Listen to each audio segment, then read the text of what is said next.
comment reconnaître que c'est notre ego qui est aux commandes?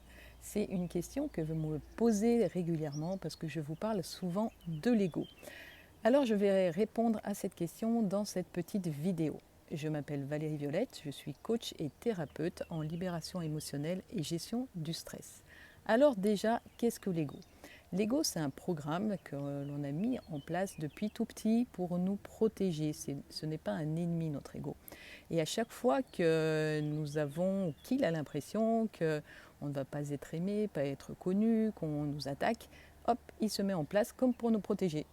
Voilà, il se met devant nous et à ce moment-là, c'est lui qui prend les commandes. Le seul problème, c'est que quand c'est lui qui est aux commandes, ce n'est pas notre être intérieur. Voilà. Donc comment le reconnaître? À chaque blessure, il y en a 5, il y a un masque qui lui correspond. D'accord?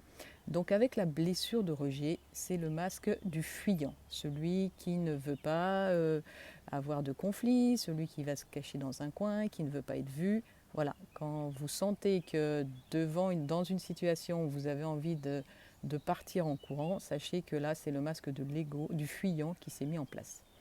Ensuite, avec la blessure d'abandon, il y a le masque du dépendant. Alors le dépendant, il peut avoir deux facettes. Soit il joue les victimes et il dit qu'il ne sait rien faire tout seul et qu'il a besoin d'aide. Soit à l'inverse, le mode sauveur est aussi lié à la blessure d'abandon parce qu'on va faire en sorte de rendre toutes les personnes dépendantes de nous pour ne pas être abandonnées. Ensuite, vous avez la blessure de trahison. Et là, se met en place l'hyper-contrôlant qui veut contrôler tout, qui fait des pirouettes pour être parfait, ne jamais avoir tort. En fait, il pense que tant qu'il est dans l'hyper-contrôle, personne ne va le trahir ou l'abandonner. Voilà. Et en fait, généralement, il génère exactement l'inverse. Nous avons aussi la blessure d'injustice. La blessure d'injustice, c'est le masque du rigide qui se met en place. Celui qui est hyper pointilleux, qui veut que chaque point soit placé sur les i. Celui qui vous dit quand vous arrivez à 20h, je suis arrivé à 20h, il va vous dire non, il est 20h02. Quand vous dites c'est dans 15 jours, il va dire non, c'est dans 13 jours. Vous voyez, c'est celui-là. Il va mettre les points sur les i à chaque fois parce qu'il a l'impression que c'est comme ça qu'il peut s'en sortir, donc il est hyper rigide, hyper carré. Des fois, on peut le confondre avec le contrôlant, mais bon, après, plus on apprend à s'observer, plus on arrive à voir les différences.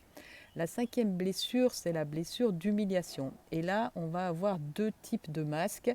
Il y a celui qui est le masochiste qui va se faire du mal, en fait, à chaque fois qu'on est dans des addictions, où on se maltraite, ou d'anorexie, de boulimie, des choses où on va se faire du mal. On est dans cette blessure d'humiliation. Et l'autre masque de la blessure d'humiliation, c'est l'humiliant, justement, qui va rabaisser tout le temps, qui va rabaisser tout le temps, qui va humilier les personnes. Dans cette blessure d'humiliation aussi, on a vraiment tendance à se saboter, à se dire qu'on n'est pas assez, qu'on n'est pas capable, on met les autres plus haut que nous, on est toujours inférieur, en fait, on est toujours nul, on est dans cette blessure d'humiliation. Voilà, donc vous aurez remarqué qu'en fonction des blessures, les masques sont bien différents. Sachez qu'on les a toutes, moi je joue les différents personnages, et c'est ce qui est important, c'est d'être observateur de soi et de se dire qu'à chaque fois qu'on ressent un truc là, dans une situation, et qu'on a un petit peu mal au ventre, moi c'est mon indicateur, je sais qu'il y a un masque qui va se mettre en place, et j'observe lequel se met en place. Et selon le masque qui s'est mis en place, je sais quelle est la blessure en moi qui a été activée. La solution, quoi qu'il en soit, c'est l'amour, l'antidote à tout ça, c'est l'amour de soi.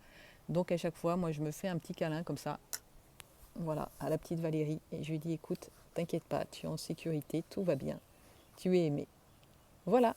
Bon, je pense que vous en saurez un peu plus sur les masques et ce fameux ego qui, je le répète, n'est pas un ennemi. Voyez-le plutôt comme une maman italienne qui veut vous protéger.